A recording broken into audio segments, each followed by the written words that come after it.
आजको प्रश्न यस प्रकार रहेको छ। यहाँ प्रश्न दिएको छ most common sign of osteoporosis भनिएको छ।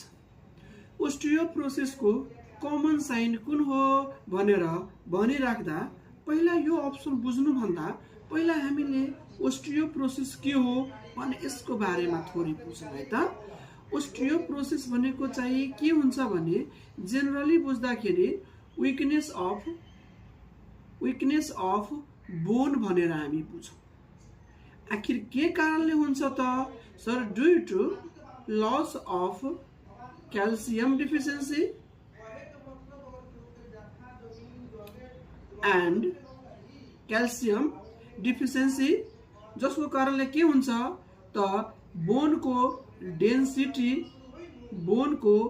डेन्सिटी चाहिँ के हुन्छ त लस हुने गर्छ। यो ओस्टियोप्रोसिसलाई हेर्ने हो भने यसको एज ग्रुप सोधिन्छ।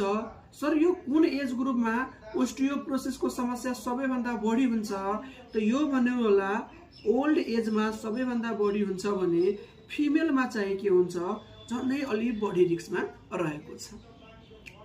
यसको सोध्न सकिन्छ सर ओस्टियोप्रोसिसको मेन फिचर चाहिँ कुन हो? यही तपाईले सोधिएको छ कि ओस्टियोप्रोसिसको मेजर साइनको रूपमा त सबैभन्दा प्रमुख फिचरको रूपमा चाहिँ के हुन्छ त सर स्टिफनेस अफ जोइन्ट हुन्छ।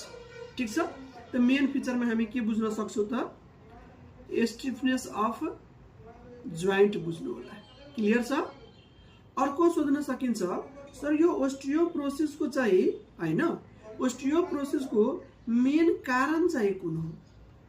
मेन काउजेस भनेको कुन हो त के भन्नु होला त सर क्याल्सियम डिफिसियन्सी।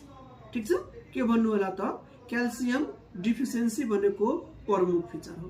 तर यही कुरा चाहिँ फिमेलतिर आयो भने यसको प्रमुख कारण चाहिँ हार्मोनल इम्ब्यालेन्स हुन्छ, जसको प्रमुख भनेको चाहिँ डिक्रिज एस्ट्रोजेन लेभल भनेर बुझ्नु पर्छ। अर्को सोध्न सकिन्छ सर त्यसो भए ओस्टियोप्रोसिसको ड्रग अफ चोइस कुन?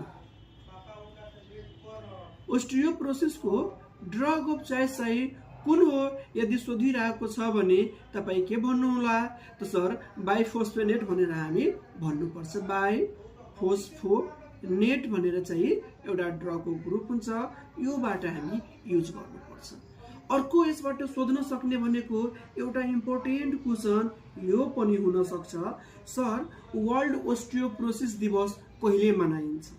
के त वर्ल्ड